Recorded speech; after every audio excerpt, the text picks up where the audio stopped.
Okay. Okay, thank you all so much. I'm going to be very, very brief because I know you all have your meeting. I am so glad to be here. And as I said, we are moving forward. Thank you for inviting me, the host. I thank you so much. You have even explained so much, but I'm going to just go briefly so that people will know how we started, why we are where we are, and where we are going to. We are so close. First of all, NINAS is the Nigerian Indigenous Nationality Alliance for Self-Determination. That is what we're doing basically. We are claiming our territories. We are claiming our positions. We are claiming our land. So this is not about Fulani telling us what to do. This is us saying, we the people, we want what belongs to us, what rightfully belongs to us.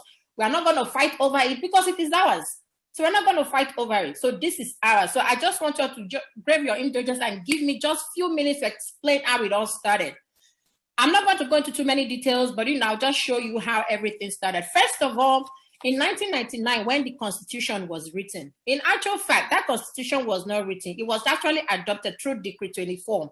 That was adopted the 1979 Constitution through Abdul Salam Decree 24, turned it into 1999, and made a mess of everybody. That 1999 Constitution is the problem, is the cause of what we are, where we are right now. And that is why NINAS decided that the first thing that we have to do before we think of anything else is to pull down that Constitution. So we said, you see, this 1999 Constitution must come down for us to go forward. And why do we want to do that? Because in this Constitution, there are 68 exclusive lists. All these 68 exclusive lists makes it impossible for a Yoruba man to generate the money that comes in Yoruba land to be used for Yoruba people. They made it so difficult. The Igbo man, the money that is generated in his own land to be used by his own people and for his own people. So this 68 exclusive list, if you go through it, you would say, God forbid, how did we even allow this to happen for so long? Guess what? The Port Authority in Lagos generate billions of dollars. They generate a lot of money. But guess what? Lagos State alone does not get back that money because this Constitution allows about 70% of what Lagos State makes to go to Kano State that generates 0%. Do you understand what I'm saying? So this Constitution is the Constitution that made them to make our students would have 200 and something for JAM, and they will not qualify to get into institutions of higher learning, but their own kids with 50% can come in and study medicine. This Constitution made it so. This Constitution made it so that you cannot generate electricity in our land. If you go to Nigeria now, everybody has this small generator. I better pass my neighbor. That is what they are using. And here in America, we have like 24 hours. All you need to do is to pay your bills. Is that not it? That Constitution made it so. So if you go and open the Constitution, you see all these 68 exclusive items on the list. And that is why we say we are no longer doing. You have to pull it down for anything positive to happen. Then, even before we went there, the Nigerians, the contraption, I call it contraption because that is what it is. I call it a contraption because the Fulanese, they have already moved on with their Sharia. You understand? They did this in sometime in 2000. They moved on with their Sharia and decided that we here, we can decide to do whatever we want, but it has to come through their own power. So they have moved on with these 12 states that you see right now. Before, the Middle Belt used to be part of the North. But the Middle Belt found out that we cannot continue in this manner. That is why they pulled out from the North. So these 12 states has already agreed to move on with their Sharia states. And that is why when they say we are succeeding, we want them to know that we are not succeeding. No. We are actually asking for what belongs to us. Our own self-determination, that is what we are seeking. And let me also make us to realize that these three bottom, like we have the Middle Belt here, we have the Yoruba Nation here, we have the Lower Niger here. When I call Lower Niger, it means the Southeast and the South, and some part of the Middle Belt. So all of us, we have created an alliance. We have created a stronghold against the Fulani Caliphate. So we are already together. We are doing this together. That is why it's easy. Had it been the Middle Belt wanted to go on their own, these people on this side will crush them. Had it the Biafrans, we tried to go on our own one time. You see what happened in 67. We were crushed. I didn't think the Yorubas wanted to go on their own. They would be crushed. So that is why we decided to create an alliance first before we decide to go. So that has happened.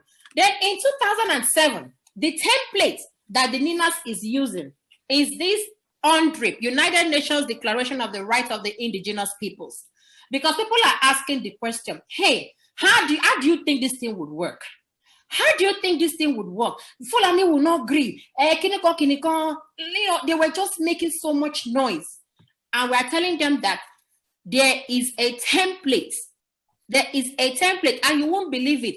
One of the people that helped to see this template go through was Professor Wole Soyinka. It was one of those that allowed this template to go through in 2007.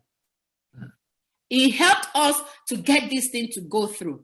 The first guy that tried it during Second World War, they killed him because they said, if Africans understand that they can have self-determination, how do we go and steal from them? So it was the help of Wole Soyinka and some other chaps that made this possible in 2007. I think the secretary there was Kofi Annan.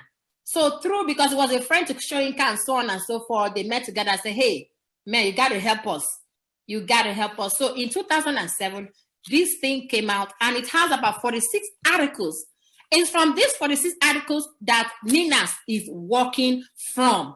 So if anybody tells, Fulani no go agree, Fulani, no. Fulani go agree because we and Fulanis, we are not the same.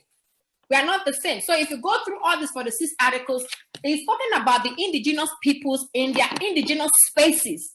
Like the Ijaw man would be in his Ijaw territory, the Igbo man would be in his Igbo territory, the Yoruba man would be in his Yoruba territory. So nobody would encroach on your territory unless you decide to agree. So with that being said, now let me give you the let me give you the trend, the real template that was mapped out. These are the 16 steps that have been mapped out since 1999 when this project started. It started in 1999. And so far, we are at the 50. This is where we are right now. From here to this is where we are. And this is the last phase. We are on number 15, where we are, because we have done the constitutional force majeure. We did that in December 16th, of which I am a signatory. So we have done that. This is the last phase of where we are, right? We are on the 15th. We are moving to the 15th. And we will now get to the 16th, and that will be the end. And when my brother was saying, we are so close, that's the truth. We are really, really close. So we are going to finish from here and go down to this last part of the entire phase. It has taken 21 years in making. You understand? And why we decided to go through this platform or go through this pathway is because we don't want any war. What will not benefit us? Yeah. We don't want anybody to die for no reason, especially when all those things belong to you. So that is why we had to go through this part. And we are hoping that by the time we finish, we would end up like this. Imagine federations. The Yorubas will go as their Oduduwa nation or Yoruba nation. We at the lower Niger, we would go as our own nation. We can decide to even split further if we so wish. The middle belters will go. These ones, they've already gone because they came up with Sharia and they have already gone. And that is why you should not be afraid that, Fulani will kill you. No! Guess what? We have done the constitutional force majeure that makes it impossible for the Fulani to continue to kill you unless you want to die. There's no point. And now, on the 16th of December 2020, this is the constitutional force majeure that we did. We did this constitutional force majeure expressing our grievances to the nation. We're like, you know what? We can no longer do this. We can no longer be a part of this. We are no longer interested in becoming one. You have to answer the 5 demands. And these 5 demands were presented to the government. They gave the presidency 90 days to come around the 5 demands of the constitutional force majeure. The 90 days have come and gone. They also gave, from then, I think a March of 2021, 17th, another 30 days to the governors and the senators. Hey, go and be part of the transitioning movement. Some of them are still drawing back. They're like, would this work? Would this not work? They are still, Baba, go slow. They don't want to move fast. And we're like, okay, don't worry. You just have to do what we need to be done. But right now, starting from the 17th of April, we have given our people 120 days. 120 days is the power people. That's what it's called. Is the activation of the power people or power to the people. It has been activated already. And what do we need to do in that 120 days? As my brother rightly said, there have been campaigns on a weekly basis. There was an Ibadan campaign. There was an Oshobo campaign. Was it today or yesterday? Yeah. It was today, Abi. No, today. It was yesterday, sorry. There was a Oshobo campaign yesterday. And the campaigns would have to continue. And so the reason why we are doing these campaigns and, the army or whatever, police, they are not attacking is because of the force majeure. They can no longer attack. Because we've now said that we are disputing that constitution. The constitution no longer holds us binding. And that is why we want to create that awareness. Everywhere you go, you talk to your people, educate them, let them know why they shouldn't even fight in the streets. Let them know why they should all come together, because everybody has to come together to agree on what we are doing. So the campaign is very, very effective. I watched it yesterday. I saw Sunday Igboho. I saw Koiki. I saw a lot of people out there. I saw it. They came out, and it has to be continuous until the end of that 120 days. And what are we looking at that 120 days? We have already told the owners of the land, this is you and I, my own land, your own land, that, hey, once that 120 days comes up, you have every right to do whatever you want to do. And we have told the government. They are pretending as if they are not listening. And they're pretending that what we are doing is online. It's not online, no. There is so much work underground. There are not so many things I can tell you now, but there's so much work underground. The United States is involved. Even the UK has answered. EU has answered. They say, no. They cannot deal with this because they know that we are legitimate in what we are talking about. And the UN is so much in support because guess what? We have to go through the 100. If we did not go through that 100, they'll say, what are these people talking about? You understand? So we went through the 100 that was proclaimed in 2007, and that is what is helping us. So to wrap it up, with the 120 days, what we are looking forward to, as I said, we're going to have referendum. The referendum would be supervised by the United Nations. I saw somebody doing was it a little advert that there will be referendum on June 12th? I don't think so. We have to end our 120 days before that referendum. And any referendum that you do online, it's not acceptable. No, the United Nations has to supervise the referendum. So let us not be carried away. Because some people will say, June 12th, come on, it's for Yoruba Nation. These people like these Fulani guys, they know that their time is up. They know that already. So they're looking for loopholes. They're looking for who to bribe. They're looking for who to give money. They're looking for so many things. So people should not get carried away. There is no referendum on the 12th. I mean, you can verify that.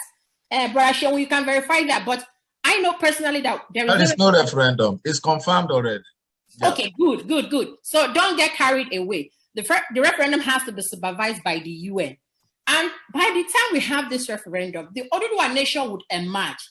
Everybody, my own nation would also emerge. That does not mean that I will hate my Yoruba brother or whatever. No, we'll still be friends. If I have to come to your country, I get visa. But the bottom line is that the ECOWAS visa should be able to be easy for me to go up and down. So don't even get that, if Igbo goes, this will happen if Yoruba. No. Let us go first of all, because the things that we are hoping to get at the end of the day is innumerable. We can't even count it.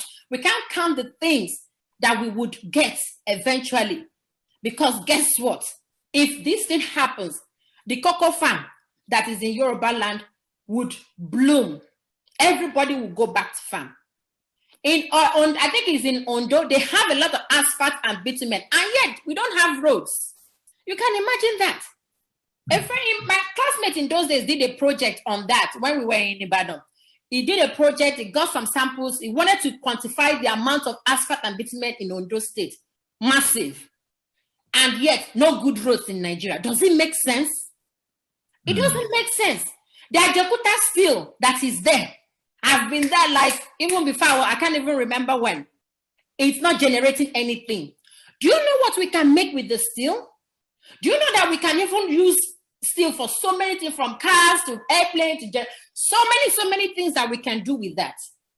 In my own area where we have coal in Enugu State, do you know what coal would generate for my people? At least constant electricity. It will generate that for my people.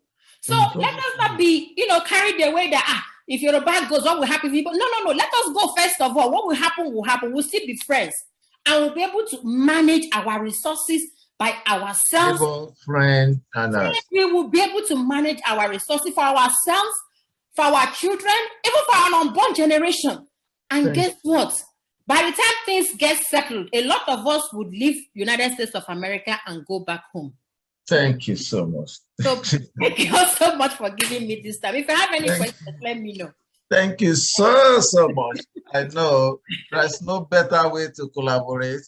And when you invite doctor, and doctor, there are doctors, emeritus, there are emeritus doctors. So we really appreciate you. Thank you so much for coming, Dr. Anosike. God bless you. God bless you.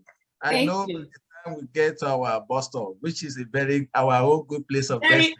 Very soon. It is so soon. It's so soon. I can't even. I wish I could give it a date that is next week. It is that close. Honestly, it is that close.